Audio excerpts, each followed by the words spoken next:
Saturn. Oh, yes, Lord Emu.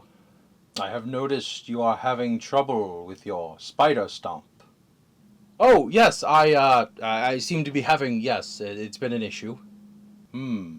I see. Would you mind demonstrating it for me? Oh, certainly. Watch. It's very, very good. It's very good. Eh, eh, eh, eh, eh, eh. I see.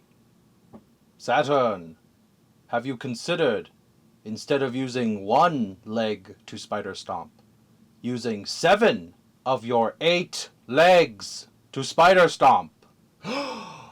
I never thought of that!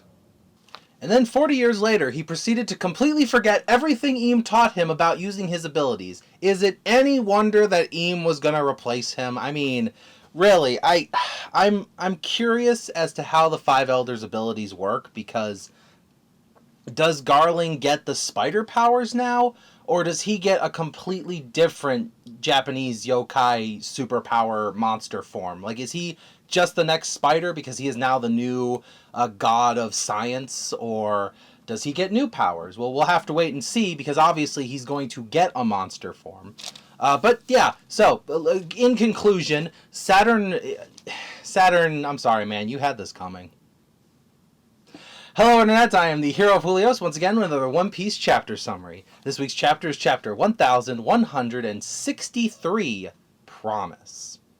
This week's art, we have finished Yamato's journey, so we are now back to the usual thing that happens. For those of you who just caught on to this channel and are listening, after cover stories come to a close, typically between them, Oda will do a few commissions, where fans will send in requests of just members of the crew or other characters in the story doing random things with animals, because Oda loves drawing animals. I'm pretty sure that's the reason Zone Type is its own category out of the 3 Devil Fruits. But this week's is Luffy doing parkour with white gibbons. It's a type of monkey. Or maybe it's a type of chimp. I'm not exactly sure. It could be an ape. I believe the difference is monkeys have tails and apes do not. So I think these do count as monkeys. Regardless, though, that is our art this week. And the chapter starts off, going into it, the chapter starts with Eam possessing Saturn, and the pirates looking on at this mighty, giant monstrosity before them. In a few panels we can see in different angles, it is not Saturn being, like, replaced by Eam, but it's more of a strange amalgam of Eam kind of inserted into the back of Saturn, because you do see both of their heads. Saturn hasn't said anything yet, but Eam is like up there doing the talking, kind of like almost like a Muppet and he's the stage that hides the base of the Muppet behind him. Anyways, pirates are looking on at this monstrous form and they go, "Oh my gosh, what is that? What am I looking at? Is this thing with the Navy?" To which then Eam's just like, "Oh, everything around me is just an eyesore. Get them all. And Saturn proceeds to spider stomp, but his spider stomp actually kills things. Like, there are the Marines left and right being taken out, and the pirates are like, it's not on the Marine side. Well, whose side is it on?" And then a pirate gets hit, and they're like, "Oh, it's on nobody's side. Okay, everybody grab treasure. Let's go. Okay, it's just a mad scramble in the center of this island. Chaos is everywhere. We do see that it's not just normal, regular pirates and Marines that see this chaos unfolding. Roger is actually looking on in horror, and he says, "Okay, it doesn't matter who's friend and foe at this point. Gaban, take as much treasure as you can and get moving." And Gaban just says, "Fine, just don't do anything reckless," as he takes treasure and gets moving. And obviously, we know Roger lives, but that's not going to stop Roger from doing something reckless. Speaking of reckless, some Marines looking on in horror of what's happening, Garp walks over and he says, "What is that thing?" And they're like, well, we don't know. Saint Saturn was there a moment ago. And he goes, oh, that's one of the 5 elders? Huh. Well, now it all makes sense that something as horrible and hideous and disgusting and stupid looking and spidery as one of those things would definitely be in charge of all the fat, dumb, lazy weirdos that exist in the Celestial Dragons. And they're like, Garp, you cannot say these things out loud. Yes, we're all thinking it, but dear God, you're gonna get us all in trouble. But mind you, these two are only seeing this horror from a distance. Rox is right there in front of him. And Rox looks up and he locks eyes with Eam, and the two of them are finally staring each other down for the first time since that moment in the butterfly room. And Rox says, so you must be the one in charge of the world. And Eam looks down at him and says, Davy Jones, we finally meet again. To which Rox is like, that's, not me, but heard a lot about you, and promises need to be kept. We don't know what the promise is. I'm sorry. The chapter's not going to be explained here, but it does raise a whole bunch of theories. Eam agrees, though, that promises must be kept, such as my promise to eliminate your people from the world, as the two of them start going at it. Eam doesn't say the world. Eam says my world, as he goes to Spider Stomp, only to lose one of the Spider Stomp limbs, because Zebek tells him it is not your world. And the two of them begin to clash. Meanwhile, Dragon still has little baby Shanks, and he's running and running and running, and suddenly his strap that's attached to his gun starts tugging on him, and his gun starts floating in the air. This is because John, Captain John of the legendary Captain John treasure that Buggy was searching for, he has his own ship. He's taking a big swig of his drink and he smashes it down and he says, yep, that's a lot of chaos going on out there. It's been fun, Rox, but it's time for me to leave the Rox Pirates. Come to me, beautiful treasure, as his body starts sparking and metal around him starts rising. Yes, it is true. The theories of last chapter, some people pointed out that Davy had a big metal arm. John had a big metal arm in the shots that we saw. He is the previous user of Eustace Kid's magnet fruit, the Jiki Jiki no Mi. And with his magnetic power, which is on we've never seen Eustace do a full island. We did see Eustace do Onigashima. And we don't actually know the exact radius that Captain John used his ability. So they might be on par with each other. We know Eustace is awakened.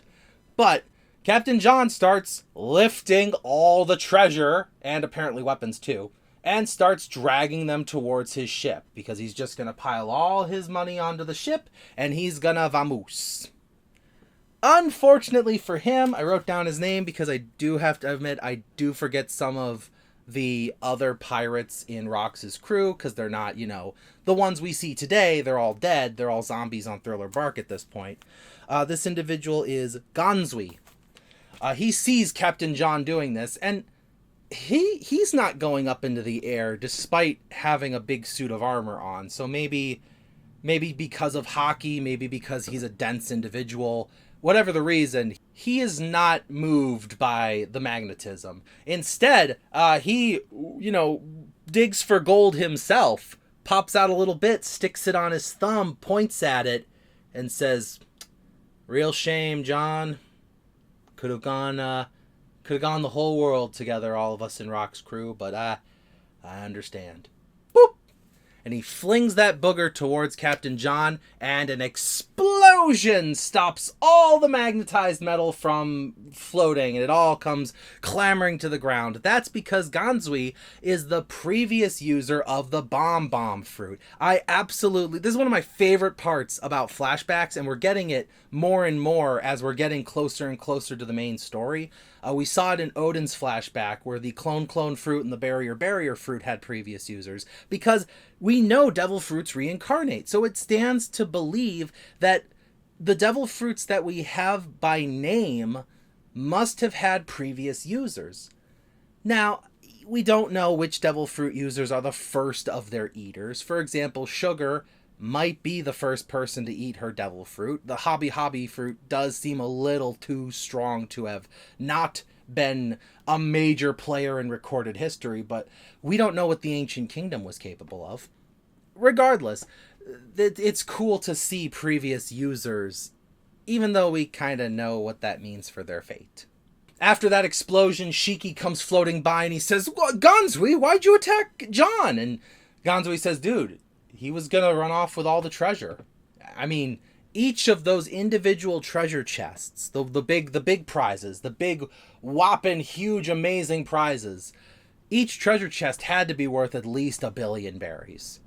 To which Shiki's, floating there and he goes, oh, but he was our crewmate. Did you say 1 billion? Well, I mean, we should probably go grab some then, right? Woohoo. And he starts floating off and Gonzui goes, yeah. Can't blame anyone for wanting to take it all for themselves. As he flings another one towards Shiki. And that's the last time we see those guys, at least for this chapter. We know Shiki goes on to greener pastures. The events of One Piece film Strong World are not canon. However, the character is. We know Shiki does eventually go to Impel Down. We know eventually Shiki breaks out of Impel Down, which means he would have to survive the God Valley incident to do so. Then we cut back to Eam versus Rox, as Rox is preparing a mighty attack against him. We also see that Newgate is also preparing a mighty attack against Eam, because, he did promise Rox that he'd back him up to the end. And as the two of them are preparing their attacks, Roger is heading towards there, and he's getting his weapon out because he's going to go, take out whatever that monster thing is. And the Marines are surrounding Garp, and Garp goes, oh, looks like whatever the big monster thing is engaging with the pirates. And they're like, oh yeah, no, we should probably get out of here. And he goes, oh, on contraire, guys, we should definitely provide some assistance. And Garp starts walking towards Eam, and the Marines are like, sir, who exactly are you going to provide assistance to? Meanwhile, I don't know exactly where this is happening, but it's very nearby, because remember, Kaido is in his big dragon form. He was there with Rox and Newgate. Linlin is coming. She's not happy. She's got Napoleon out. She is barreling towards him on Zeus. She's yelling at Kaido. She says, I'm going to get you for eating that devil fruit. And Kaido goes, oh yeah? Well, watch this, Linlin. And he gets his head back and he goes, Dragon breath, as he blasts a big breath. Linlin replies with her Ikoku sovereignty. Garp and Roger are launching towards with Galaxy Impact, Divine Departure. Newgate, he comes out with a new attack. I forget the name of the attack exactly. And then Rox hits us with I think it was a Purgatory? No, it was I'll put the name of the attack at the bottom of the screen. And I'm going to be honest, I can't believe I'm about to say this, but poor Eam.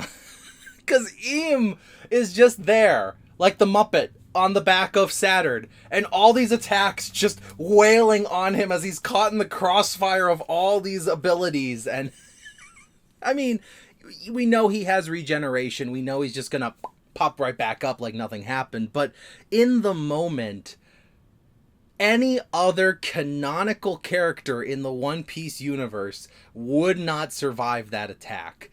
The greatest part about regenerative superpower is that the author, the storyteller, the narrator, whoever, can really showcase to the people going on the maximum amount of damage a character is capable of. Because, in a way, the attack doesn't matter because the enemy will just regenerate, but it allows you to show a character not holding back with the intent to erase their enemy.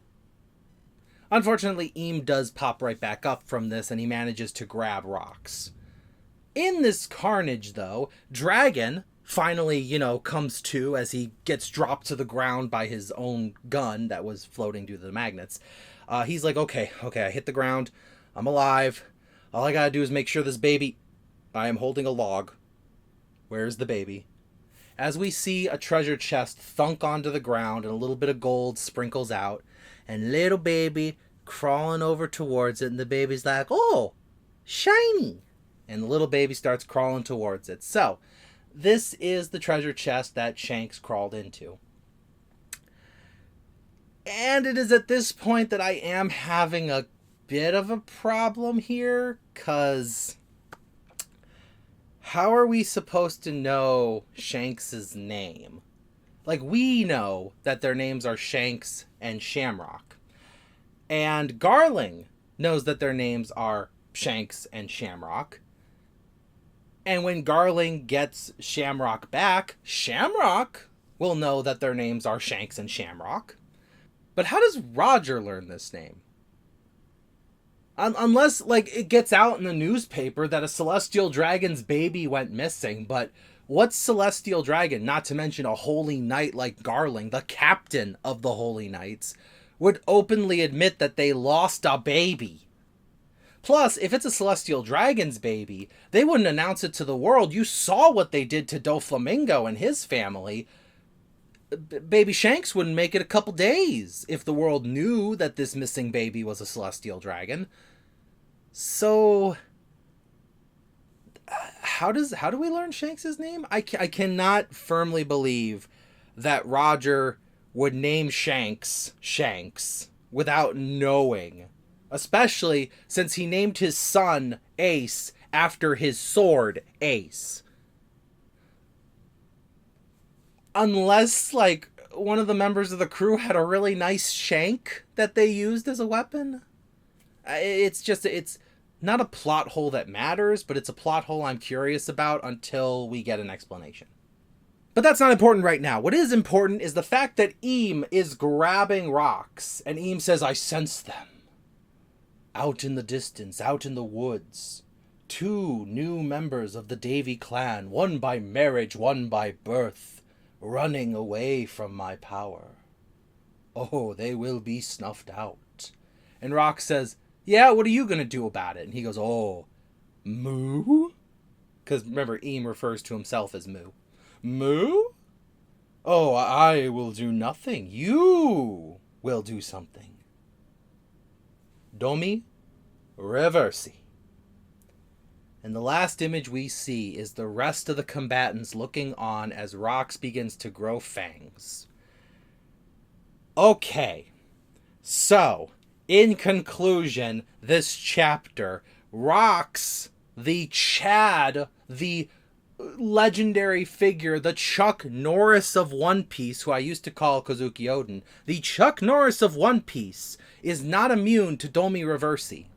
This can mean a number of things. So we'll start from the top, a worst case scenario, and work our way down. Worst case scenario, nothing stops Domi Reversi, which means just anytime Eam is within 100 feet of you, because the giants are huge, Eam can just flip you over, and that's it, you're evil now. Which, that can't be the reason. That can't be it. Because if that's it, then the game is already over. Eam has an invincible ability that cannot be defeated. Flat out. The second possibility is that this is a fake out from Oda, and that the strength of a person's willpower, the power of their haki, just needs to be stronger than Eam's. And then the very next chapter, we're going to see the chapter start off with Rox being like, oh, I'm turning evil, psych, and then starts attacking Eam. That's another possibility. A third possibility, and this one, I really like it, but it's also going to be really tragic in this particular scenario, is, and stay with me here, the power of love stops Domi Reversi. And I don't mean love as in romantic love, though it could be. I mean the love of friendship, the love of family, the love of brotherhood, the love of romantic love in general. Bartholomew Kuma, in all ways possible, should no longer be moving. Yet he did.